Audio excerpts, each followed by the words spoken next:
been working here in this building now for about 15 years, seen in excess of 10,000 families, and the outcomes that we're looking for are high quality sleep for the children. We want to give a mother her joy in parenting, get a life balance back for every member of the family.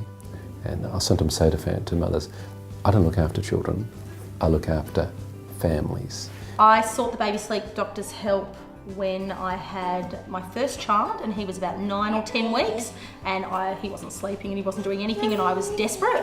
On the Sunday night, I called my husband in at 3 in the morning and I was hysterical, and I just said, you have to take her because I'm going to shake her. I was just losing it, and he was like, whoa, you really have lost it. You're not crazy, because I did the same thing. You just can't help it. Sleep deprivation makes you absolutely nuts. If they're sleeping well and feeding well, they just don't have a reason to protest or to cry.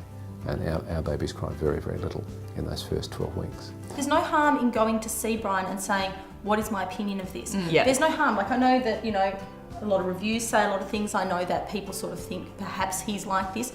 But, all our experiences have been very much the exact opposite. He's very calming, he's very reassuring. I went, if you can take my child that you've never seen, ever, and you can do something that miraculous that I haven't been able to achieve in 9 weeks, then I trust you implicitly.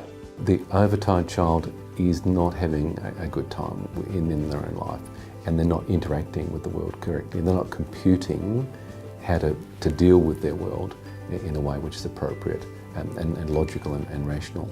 You get their sleep improved, and suddenly they interact with the world in a far more logical and rational way.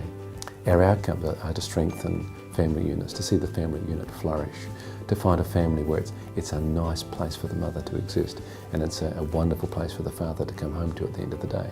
Because we all have very similar stories, and I think, if you put 100 or 200 or 300 of Brian's patients here, we would all say the same thing. Our before stories might be slightly different, but our after stories are all exactly the same.